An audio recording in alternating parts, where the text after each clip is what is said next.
Hello teachers, my name is Leonardo Sanchez from Section 1 and this is my second video journal for the IEL 5 course.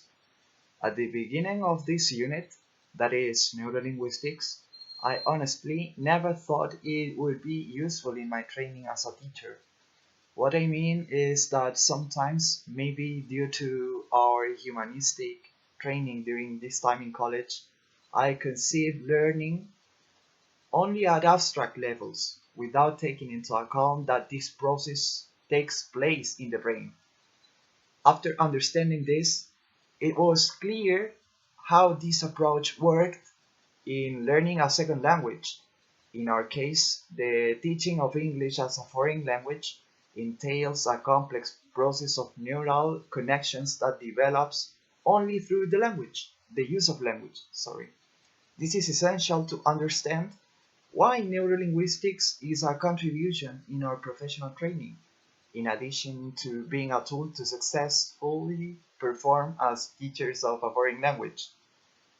But, well, nevertheless, I felt that classes on the neurolinguistic approach could be much better, definitely, because although these were developed around this subject, the discussion was poor and scattered, and I felt that we only worked in order to succeed in writing well in academic format. And in general, writing has never been a priority to develop in our training until now.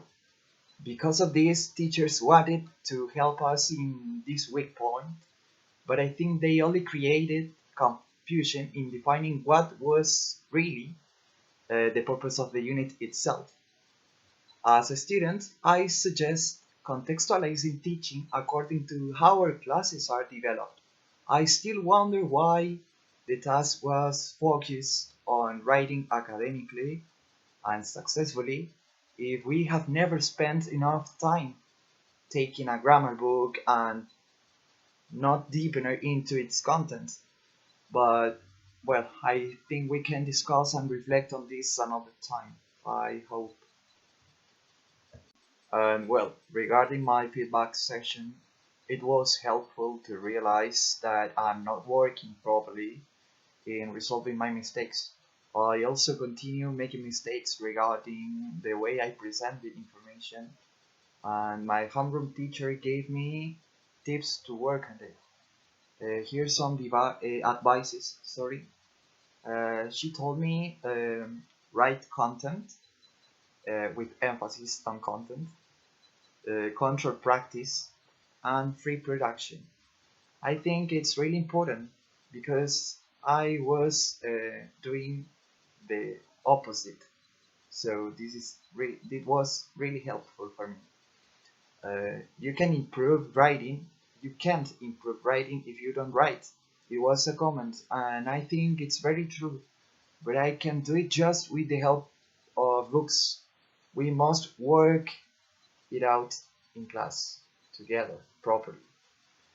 And well, to conclude, for pedagogical purposes, the neurolinguistic approach is a contribution to teaching training, especially in difficult contexts of Chilean classroom. Students will not learn if we don't let them interact with their reality and their environment. And most relevant, as teachers, we should deliver all the knowledge within our reach to students, and the neurolinguistic approach is one of them.